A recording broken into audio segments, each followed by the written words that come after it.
Okay. Good evening to all the enthusiasts in the audience. I am Riya Agarwal from the Entrepreneurship Cell of the Indian Institute of Information Technology, Pune.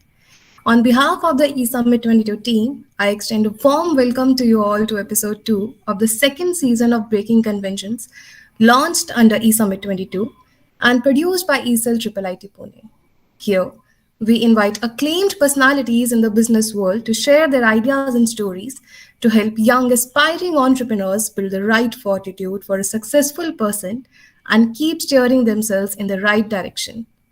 I am immensely pleased to introduce our special guest this pleasant evening, a 2 times international award winner, a TEDx speaker, a social entrepreneur. She has always believed and preached, never give up on a dream, even if the process is slow.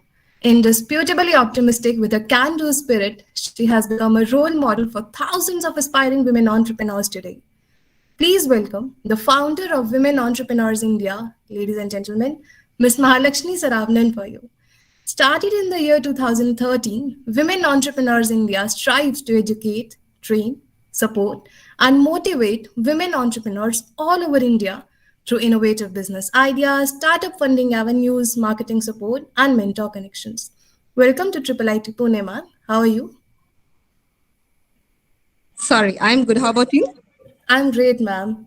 So before we proceed, a message to everyone in the audience. We'll try to take your queries towards the end of the session, so stay tuned in the live chat. Now, without losing any more time, let's straight away hear from our honorable guest this evening. So, ma'am, please tell us your story. How was your childhood? Where you grew up? And what was it about your life that motivated you towards founding Women Entrepreneurs India at a time when women entrepreneurship was not even so prevalent? First of all, let me congratulate the eCell team of IIT Pune for this commendable initiative. I think this is a well-organized event. I listened to the speaker who spoke just before me. Very well organized. Kudos to the entire team. I think there is a lot of effort behind this particular eSummit 2022. So congratulations once again. And it is my privilege to be a part of this event. I look forward to an interactive session with you all. So the question is about my journey, my birthplace and how I started, right? So I was born in a very, very small village in Ooty, which is called Kheti. That is one of the largest valleys in the world. Okay, so as I grew up, I had a very protected upbringing. My dad never let me alone to any shop, even until I did my master's. So can you believe a PG graduate cannot go to the shop all alone, cannot cross the road, is not allowed to be independent. And moreover, the community that I belong to is called Badiga community. Back then, girl children weren't allowed to, go for higher education. And we, of course, had a challenge. My dad was very particular about educating, myself because he thinks that education is the best, investment. And I think because he thought that and he executed it, I am here today as an empowered woman. So had not been that education, I wouldn't have come this far, right? So that was the foundation for me. So growing up, I had a lot of fear, a lot of negativity around me, a lot of emotional disturbances, but somehow I was able to kind of manage during due course. So when I did my UG and PG, I was a very reserved person. Even now, my college mates used to tease me, you were a very reserved person. How come you're able to connect with so many people, that too in lakhs? So I would say that journey made me to connect with a lot of people. So as soon as I finished my PG in National University, Coimbatore, I got my first job in SRM University. That was my first job. And my dad was like, if you don't get into this job, you'll not get a job at all. That was a psychological thing which my dad told me. And I was like, okay, I believe that. And when I came to Chennai, I was a typical village girl. And you can imagine the kind of fears I would have gone through coming from a village to a city, and it was really horrifying, but somehow I managed to overcome that challenge. And during my lectureship tenure, I cleared my state level and national level agriculture research scientist exam. And after 4.5 years, when I got married, that's when I was working, and then I quit for about 3 months. I was idle. That's when I thought I have studied a lot. I have performed well in academics. I was very good in all extracurricular activities. And I was thinking that I should do something. That's when my husband motivated me to start something on my own. He was the one who pushed me to get into the entrepreneurship line. He told me that you have got the potential to do something on your own. Do it. I think many women like me would need that push from someone else in the family, right? You can agree with that. So that's how my entrepreneurial journey started. I never visualized to be an entrepreneur. I am an accidental entrepreneur. Uh, you know, uh, a nutritionist turned IT expert, I would say. 4.5 years plus 5 years of nutrition, and now 13 years of my IT career. It has completely changed. But I love internet, and I love collecting a lot of data since college days. That's what motivated me to get into this line. So I started my career as a freelance content writer. My entrepreneurial journey started that way. So when I wrote content in 2009, I was paid 0.08 paise per word. Imagine 0.08 paise per word. So at that time, I didn't have much knowledge on the content writing part. So I was like, okay, maybe that is a standard rate, and I worked for about 2 months at that rate. Afterwards, when I did a research, I got to know that okay, content writers are paid well. So that's when I thought, why not I start my own content company? So I started with content writing, and I launched a company which offers website content and SEO back in 2009, and I started charging 2 rupees per word in 2009. So from 0.08 paise per word to 2 rupees. And not just that, I trained a lot of entrepreneurs or freelancers to become entrepreneurs. And someone who worked for me is now running her own content writing company, and I'm outsourcing my project to her. So over the years, I have supported a lot of writers, especially across India.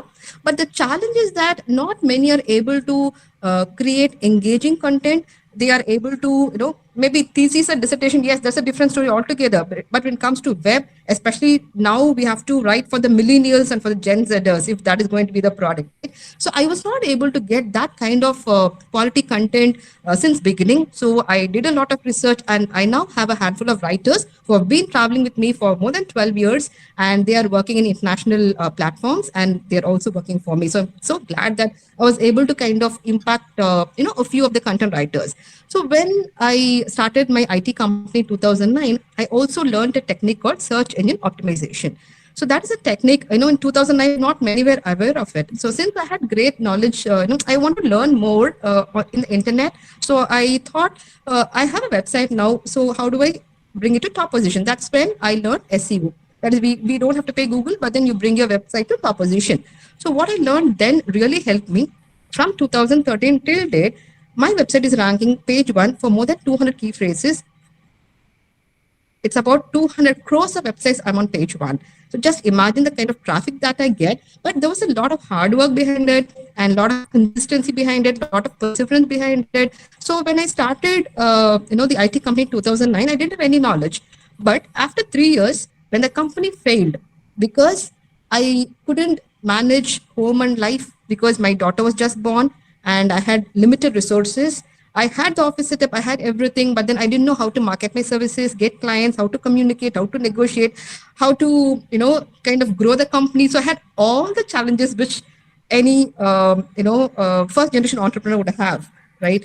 So I overcame all those. And in 2 to 3 years of my journey, I visualized that if so many people are going to be like me, it will be a big challenge. So let me try to educate my peers. And I was so passionate that when I was running the IT company, I hired only girls. I'm not a feminist, but maybe it's my nature that I really want to support and empower girls.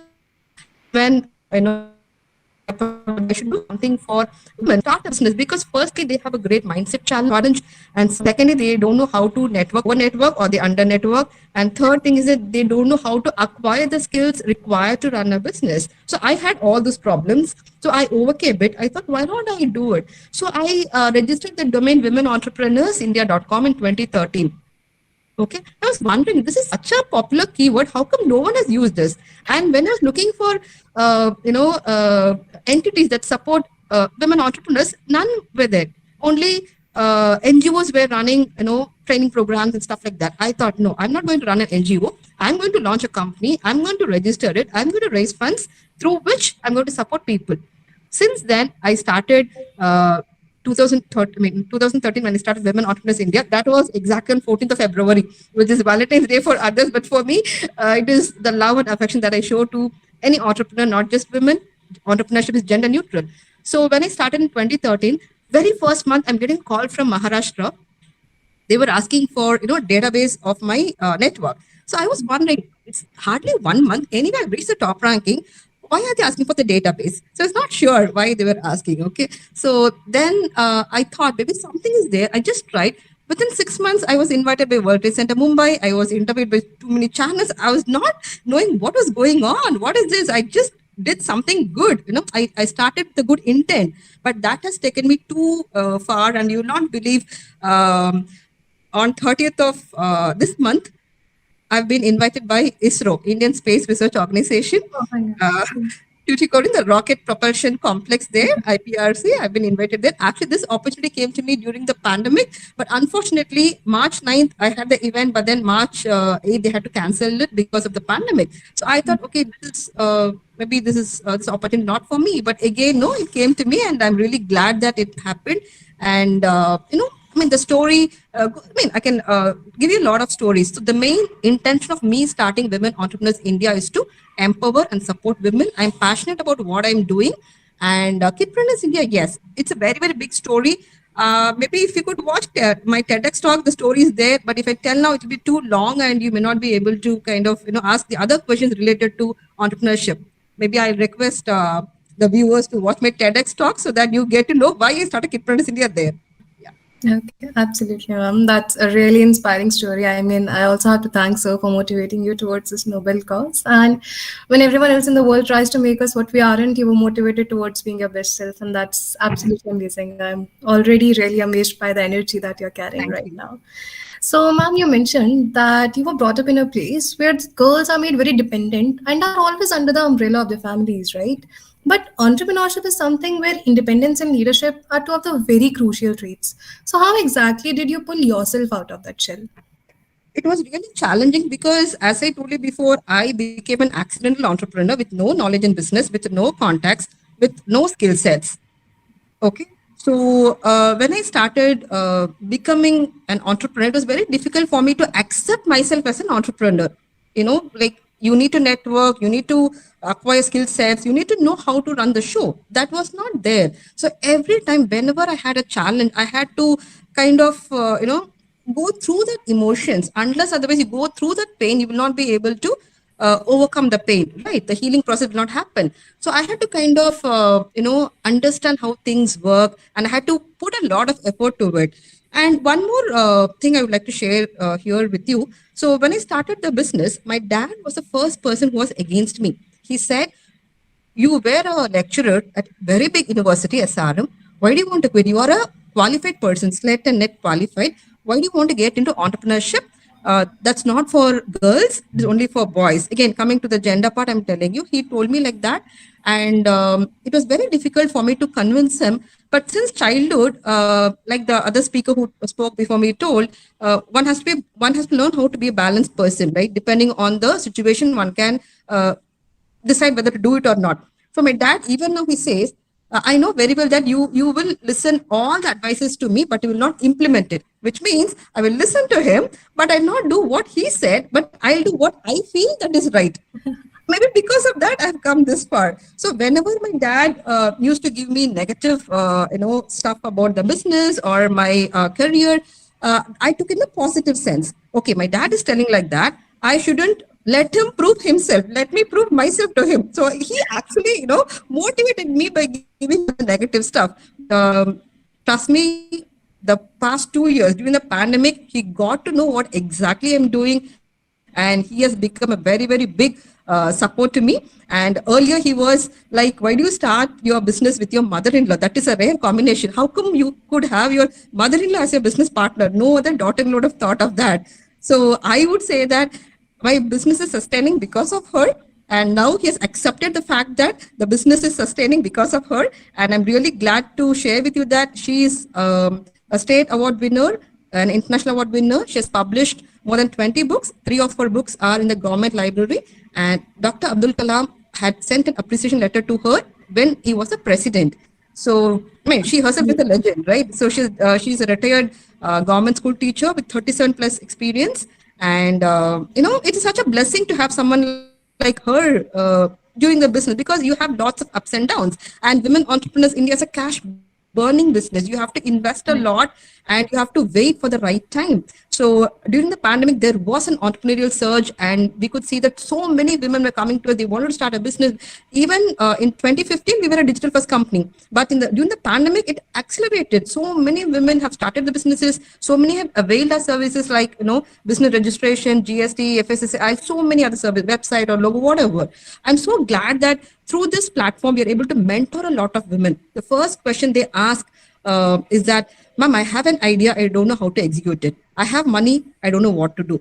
Sometimes they come with a lot of challenges. So within 10 minutes, we're able to resolve or give them a resolution. And the next moment, they're clear, right? So we are so happy that before pandemic, it was very difficult to reach out to many because we had to host offline events. But during pandemic, we were really smart because we had the digital advantage earlier because we've put in 5 years of hard work, right? So it just accelerated. We expanded across India. And in 2015, I had an international tie-up. One of the US companies, they invested in Women Entrepreneurs India, and they were ex-Deutsche Bank employees. And that was the first time with international investors. So from zero knowledge, I can now talk about mergers and acquisitions. So it sustained for 8 months. Then in 2015 in Chennai, it was very conservative. Women were not ready to kind of start new businesses. There weren't many role models, at least in Chennai. So the other company told me that, Mahalakshmi, it is good for you as an individual, but as an investor, this may not be a viable or scalable option for them. So they had to quit, and I took my company back because I had all the domain rights and I had all the trademark. So I took it back and I, revamped it. And today, if you see, I'm so glad that women can call us and they can ask us for support. We are there to support them, and they know someone is there. Mahalakshmi is there. If you go to her, we'll get a solution. So that kind of branding, people relate my name to women entrepreneurs, and I think that kind of branding I have done, and I'm able to support a lot of women. And I actually forgot the question. Please come again. Okay. So yeah, so how exactly you pulled yourself out of that dependent shell? Yes. Yes. So every time when my dad or when someone, the naysayers, I just ignore. For the past 5 years, I don't even care about what's going on with others. I ask myself as to what I'm doing is right or not. And I decide based on what I think is right for me. Right. So I know that there is light at the end of the tunnel, which many cannot visualize. Right. So that way, first thing, I try to accept what has happened. I try to accept the reality and then go through the process and then expect the better results. I don't right away not tell that, okay, I'm not going to handle this emotion. Let me, do something. But I handle the emotions. I go through it and I heal it. And it will not take even 10 minutes for me nowadays. For the past 3-4 years, hardly 10 minutes I come out of any situation, be it very happiest moment or very saddest moment. 10 moments, like 10 minutes, it's like, okay, we are out of it. We have been, like the process is like that. Right. We have learned how to become a balanced person. So selective ignorance is the key, right? I mean, it's already just 20 minutes and I'm so impressed right now. So yeah, you're definitely a very energetic person. So have you been so energetic right from the start? Yeah, so I was energetic right from the start. As I told you before, I'm a very positive person. I have very good intent towards others. I never have, from my knowledge, I haven't even hurt others. So I think maybe my brought up is like that. My dad is a very, very simple person. I have learned a lot from him how to handle challenges, how to handle emotions. And I think he had taught me a lot of values right from childhood, and being simple and being being good and spreading the positivity is very important. And he has always taught me how to persevere things and how to wait patiently. I think that was there during my childhood, and the way he brought me up was there. So since childhood, I am an energetic person. Okay. So do you have a role model, ma'am? See, when you ask this question about role model, I would say that I have met a lot of people, and I have told this in another interview in the past that I seek inspiration from people whom I meet. I don't consider one particular person as my role model. I, in fact, learn from people. I take maybe one or two of their qualities as an inspiration, and I try to, follow that. So, in specific, I don't have a particular person as a role model, but many who have been exemplary or who have shown a lot of skill sets, many who have mentored me, probably they are my role model. Many are there, not just one. Okay, okay. So, Mav, I'm sure you'll agree that it would be false to believe that everyone can be an entrepreneur by being independent alone. So, how does one know if they possess the right skill? What is it, according to you, that sets an entrepreneur apart from the rest of the world? See, we cannot tell that everyone is born with the skill sets, right? So, talent is like inborn, but then the skill is something different. You'll have to learn. So, in my case, I had to learn each and every skill set required by an entrepreneur, be it the legal skill sets or the finance related terms or business related terms, or how to network, how to negotiate, how to build the leadership stuff, and how to adapt to technology. A lot of stuff were there, right? So we cannot tell that only if you have the skill set you can become an entrepreneur. When you think that you want to become an entrepreneur, from that moment you become an entrepreneur. Just that we have to understand certain things before we begin our entrepreneurial journey. Firstly, we have to ask a question as to why we have to become an entrepreneur, right? So why Ria must become an entrepreneur? Then you assess yourself. You do a SWOT analysis, right? Your strengths, weaknesses, and threats and opportunities. So after doing that, okay, I'm good at this, and now what? Many people, they ask the question why, but then they're not writing their thoughts on a piece of paper. So every time they think that they want to become an entrepreneur, but then they don't execute it. So I suggest people to take action on their idea. So if you have an idea, please list it down, do a bit of market research, write the vision statement properly, and figure out the tools that would enable the business to run smoothly without taking much of your time. So nowadays we use a lot of small business automation tools, right? Be it Mailchimp or Tidio for chat, or Google Analytics, or this even Gmeet or whatever, right? So you should try to save a lot of time, because as an entrepreneur, you will be facing the ups and downs in your life. So you have to know when exactly you have to pause, wait, and revisit your goal, and when you have to be smart. I would say only hard work is not going to help, right? You have to be smart at times. Correct. So if you know how to do that smart work, if you know how to connect with people and impact the lives, I always tell people that you add value, valuation will definitely follow, right? So don't worry whether you are a born entrepreneur or not. If you wish to become an entrepreneur, and if you think and if you focus on that, you can become one. But one thing you have to remember, you should have the clarity between whether you want to enter into a job and do part time or become a full time entrepreneur. If you have to build a big empire, right? So then you have to dedicate full time towards your business. In that case, you need to have great investments and backup funds, and a lot of other things are required. But let's say if you're going to start a service business, probably if Ria is going to start a consulting firm for business owners, then you don't even need any money. You can just like that go book a domain for free, host it on maybe wix.com, free template, start promoting it. You have a very big network now. Maybe if you start looking for jobs for your friends, you already have your customers there. I'm just giving an example, right? So you have to leverage the network. So firstly, you have to identify whether you're able to express what you really want to do, whether you're able to visualize what exactly you want to do for the community. There are so many businesses. During the pandemic, as on date, I would say, I think on March 24th, the 14th unicorn has been announced, right? So with 14 unicorns in 2020, we are not even in March. I mean, March is about to end. 14 unicorns. It is unimaginable. Earlier, 5 years ago, maybe one unicorn or two. Now, within 3 months, we have 22 unicorns, new business models, and new solutions, all creative and innovative. We wouldn't even have expected that kind of a business to come. So the relevance matters, the timing matters, your consistency matters, your smart work matters, your connections matters. See, you might have 1,000 connections, but if you don't know how to leverage it, that is not going to make sense, right? So you should know how to leverage your network and how you can project yourself as a brand. as an entrepreneur, you have to learn how to sell yourself.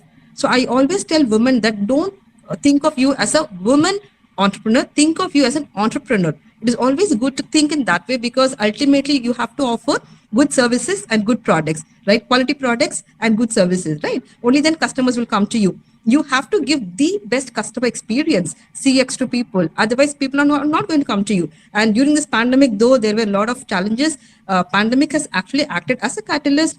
Many, in fact, consumers started analyzing brands. They are ready to support brands which support a social cause. Let's say if Ria is going to start an eco-friendly product gift store, probably, many would visit your store. Even if you're not an Amazon, still they will try to support you. If you're supporting a weaver, people would love to buy a sari from you, right? So think of a social cause. Think how you can impact lives. So as I told you before, add value first, and then valuation will definitely follow. Right, that's a phenomenal perspective, ma'am. So, ma'am, did you also ever have a backup plan? Backup plan? No, I never planned first.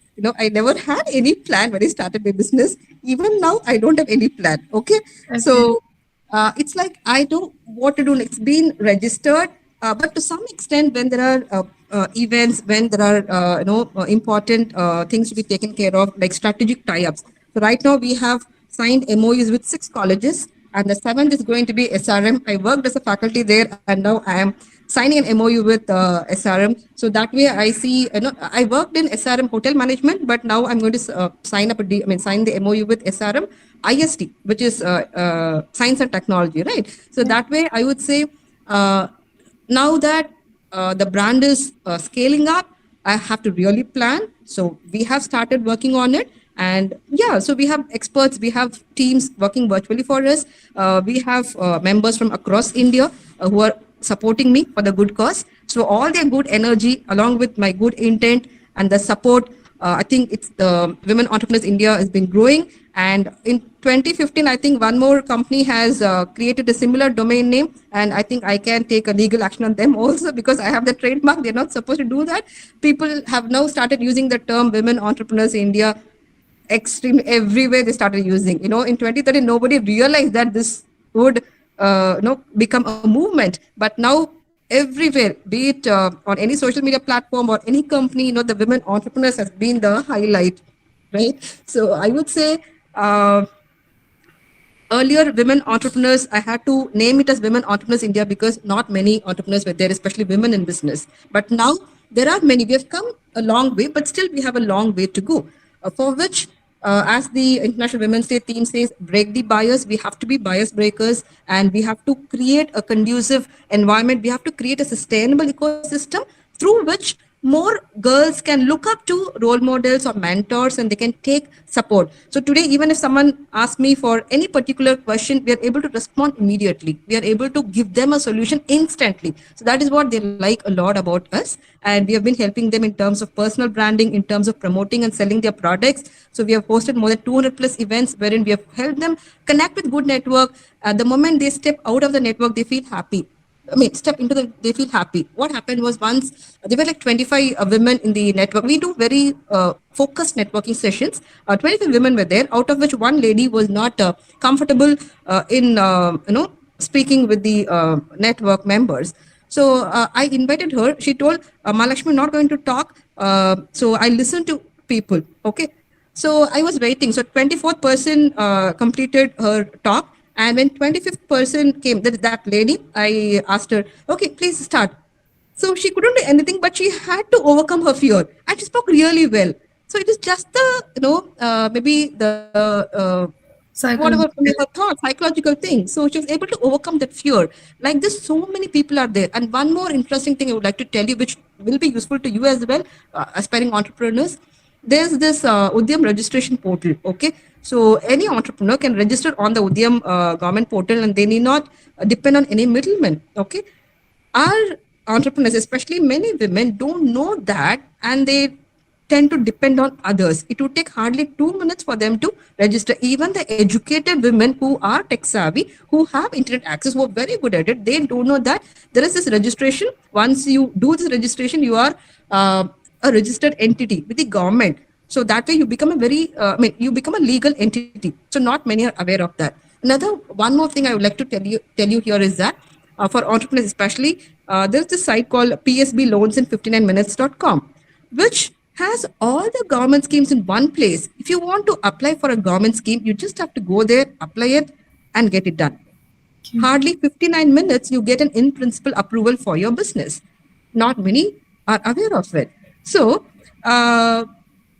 what I'm trying to tell you is that you don't have to go to the bank, you don't have to go to the government office to apply for your loan. If you have 6 months of business up and running, and if you want to go for a government scheme, go to this particular site, apply. Many people don't know. And if you're a first generation entrepreneur, there's a need scheme. Many people don't know, right? So we have been connecting a lot of entrepreneurs with the government schemes and the government officials without any cost. It's a free service that I do because I keep getting calls. People ask for government schemes. So there we have offered a lot of service, and I am a really service minded person, and I'm really happy doing this. And at the end of the day, I'm so fulfilled because someone, has found a solution through me. That's it.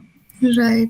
Thank you so much for communicating that to our audience, ma'am. And it's absolutely visible how much you love doing what you do and how noble you think and everything. So I guess you loved your job so much, you never thought of a backup plan. But don't you think it's kind of scary to not have a backup plan, especially some people might not be very sure of what they want to do, Right. right? Right. So it is very important for any business owner to have a plan first, right? Probably you could start with a very simple plan. You call it this Google Business Model Canvas. You can start with that template and you can figure out the plan. See, now that I have a support system, so that I'm just trying to continue what I've been doing, and it is continuing. But in due course, now that we have put in 9 years of hard work and 10th year it is performing and we're able to make revenue, right? So that way, from now on the scalability starts. But though I didn't have a backup plan, I was not afraid to fail. Okay, I was always ready. I was a risk taker, I would say, right? But for new businesses, I would suggest you to create a business plan, create a detailed report so that you don't have any problem. In case if you don't have backup funds, try to get into a job, save some money, save a lot of time, learn new skills, and then you start a business. But before starting a business, try to do a very, very good market research. See, if you ask me, let's say online boutique, so many people are there. There's a huge competition. It's a saturated one. But the same online boutique, if you're going to come up with a creative idea and if you sell it to people, that will sell. So you can kind of add creativity to the existing business, right? So in the case of Uber, I mean, it's the same. We know taxis were running, but what problem are they solving, right? They are trying to solve the pricing point. When a customer enters into the cab, he or she knows, okay, this much is going to be my charge. That is a very, very big problem, right? So like that, you'll have to find a solution which is creative enough to get customers. But it is really hard, but it depends on how soon you're able to scale up and how soon you're able to raise funds, either through venture capitalists or through government schemes or through angel investors. And nowadays, every college has this incubators. And maybe for the biotech, you have this BioRec, and a lot of other, incubators are there. So you must be having one in your college too, right? So right from your college first day, try to think of an idea, try to test it. So when you're at the college, even if it fails, it is an experience for you, right? So with that experience, you can do better. It's not always that the first business should succeed. Not really. Even if you fail, you can learn from the experience and you can do the next business better, right?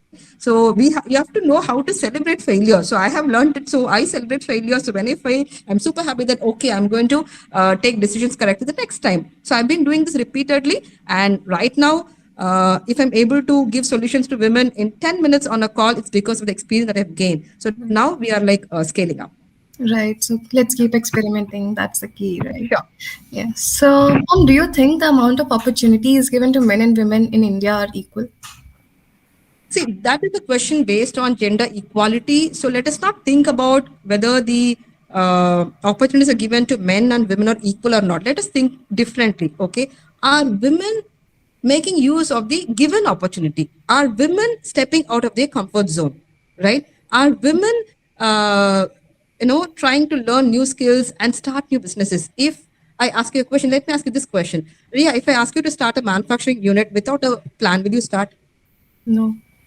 Right? So you have some fear. You would say, yes, I will start by getting some government schemes. So there are government schemes. Of course, during your graduation you may not get, but what I intend to say is that women have to overcome their fear. They have to overcome their mindset challenges. First of all, they don't know their worth. Someone has to tell them that, okay, you are worthy enough to do this, right? So that kind of push is required. So I would say opportunities are there. It is up to an individual to go and grab that opportunity. That is what matters. Let us forget gender equality, because that's been put in our maybe memory unconsciously. Let us remove that. So let us break that bias. I would say that is a bias only. There are opportunities. I know a lot of women who don't have any support. They have started businesses. I know a lot of women who started from zero. They have become millionaires today. I mean, when I look at their journey, they had very, very tough times, but they had a lot of perseverance. And I mean,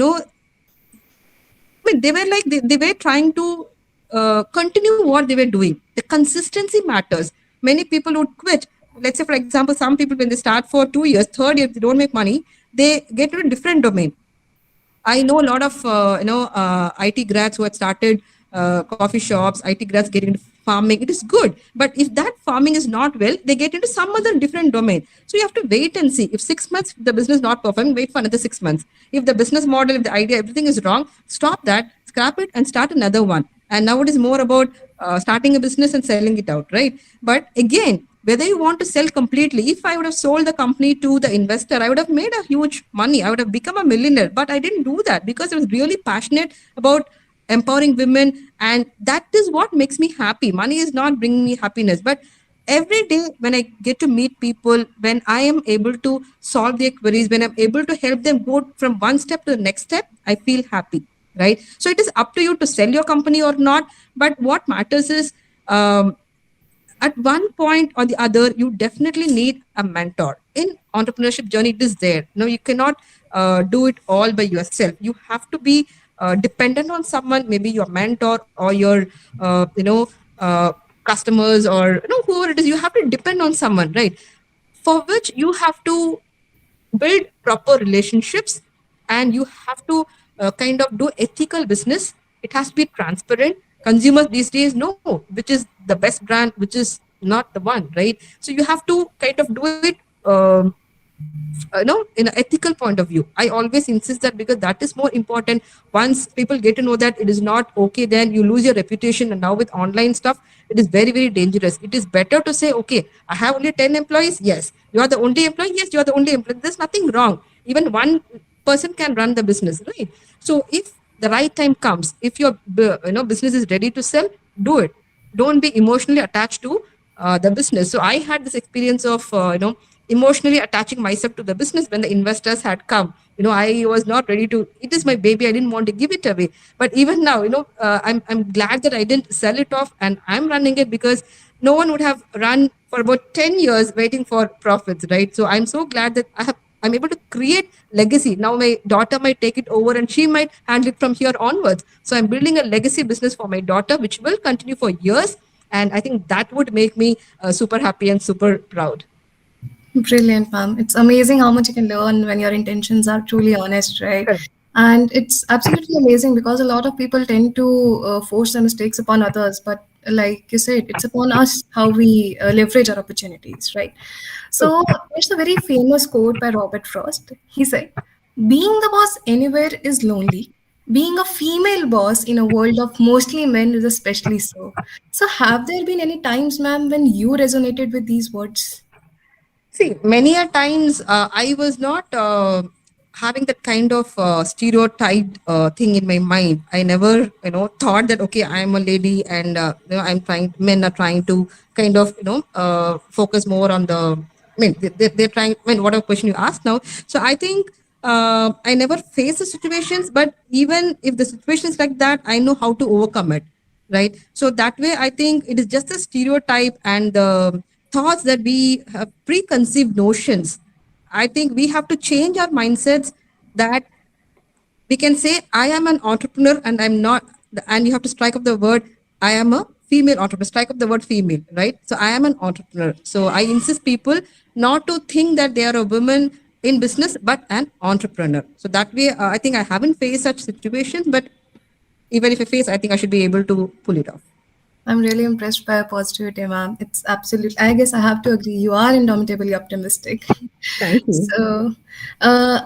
So, ma'am, it's really amazing. I said you don't have much time, but can you please brief up a little about Kidpreneurs India? Like, Sure. You're not going to let me go without telling the answer. All right. So, see, when my daughter was 5 years old, one moment.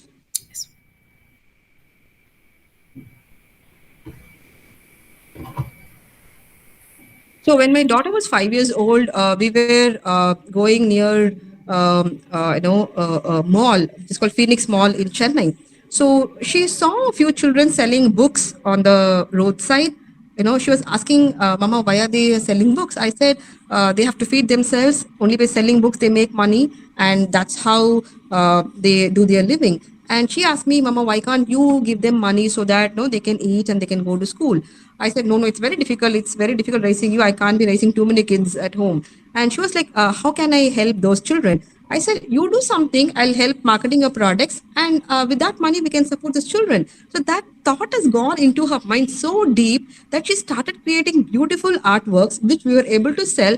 And that has been the revenue that we've generated from that has been given to the underprivileged children education. So I think she's also a service-minded person like me. And any child at that young age, if she has taken that seriously, I think she has looked up to me as a role model, and I think she has that kind of enterprising stuff. And I'm raising her as a completely independent, girl. So because of her, we initiated Kidpreneurs India, through which we encourage children to become better individuals. And she, of course, had shared the stage with very big celebrities, including Infosys co-founder Shibu Lal. In that event, it was the event where Shibu Lal had also come, and she was interviewed there along with Jayantishri madam. And I was the one who had to interview her. She was then 6 years old. Okay. So when I asked the question, who is your role model? She told me Mahalakshmi. So then the madam who was sitting with the guest, Jayantishri madam, she's a very good speaker. She was telling, see, even in this, she's very professional. She's not telling Amma, she's telling Mahalakshmi. So she was so happy. And since she has created a lot of artwork, she had exhibited her products, she had put a lot of effort to earn money, and that is being used for supporting underprivileged children education. And I'm really proud of her because she's been doing that consistently. For her age, only this much can be done. Hopefully in the next 1 year, I think she will do much more. Her dreams are like quite different these days. She wants to become an entrepreneur, and she also wants to become a K-pop idol, and she wants to support a lot of children with whatever revenue she makes out of the K-pop thing. And that is like a craze, I guess, right? As a mother, I feel proud that she really wanted to do something for the community, and I am there to back her up because I'm her mentor. And yeah, I think we'll be able to.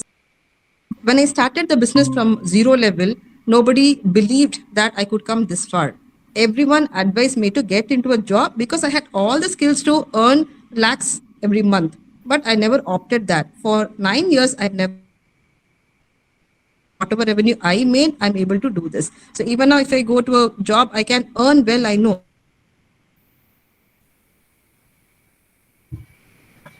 About what I'm doing, and I'm trying to support a lot of women, right? So if you look at the achievement part, from zero level, my brand has got the recognition, and ours is the only social enterprise from India to be featured in the Asia Pacific Journal, which is an initiative of the Cabinet Office of Japan. So I think from zero level, if I can build an international brand and take many people along with me to grow, I think that is the biggest achievement. It is not just about getting the recognitions or getting the achievements. I think taking people along with me, helping them grow along with me is the biggest achievement. And many have given a lot of good words about me, and I'm so happy every time they tell me, ma'am, you were the one who helped me grow a startup business, you were the one who helped me overcome this challenge. I feel really happy that I was able to play a small part in their lives for them to overcome their problems, and then they are on their own. I I'm think that sure is the that biggest achievement. Yeah. right. I'm sure that gets you on cloud nine. It's absolutely amazing. So I wish I didn't have to say this, but since you're on a clock, so the last question of the evening for you, ma'am. A closing remark for our audience. Yeah. you would want any advice or tips, or you want me to tell about this event, or what exactly you would want? Ma'am, like just a closing tip for our audience in one or two sentences. All right. So I had wrote this quote, never give up on a dream, even if the progress is slow, right? So you all must be having a lot of dreams. Think big, dream big, but take a lot of time. Even if it is not working, wait, patiently wait. It will happen one day. If you believe, it will happen. You have to believe in yourself first. Love yourself first, find yourself, and be yourself. Right. That was really captivating, ma'am. They say listen once in a while, you'll be amazed to hear what people have to tell. And now I know why. I'm absolutely sure that when I say this, I speak for all. It was a privilege to have you with us today. We are really overwhelmed with your journey, and I'm sure you'll keep inspiring other women entrepreneurs out there. We Thank all you. definitely look up to you for being so optimistic and tenacious, ma'am. So that's Miss Mahalakshmi Saravanan for you, everyone. Thank you, ma'am, for gracing this evening with your calm composure and inspiring aura and such great energy. We wish you a great journey ahead, too. Before I conclude the session, I would like to quote the immortal sentiments of Tiger Woods. He said, and I quote, if you are given a chance to be a role model, I think you should always take it because you can influence a person's life in a positive light. And that's what I want to do. That's what it's all about. And that's what ma'am has done for a lot of women out there. Thank you everyone for being such a patient and engaging audience. Do tune in for episode 3 of Breaking Convention season 3 at 6 p.m. today with Ms. Tisha Singla, co-founder of Supreme Incubators. I'm Ria, and this was the second episode of Breaking Convention season 2, a YouTube series brought to you by IIIT Pune. See you in the next episode. Thank you. Thank you so much. Thank you, ma'am.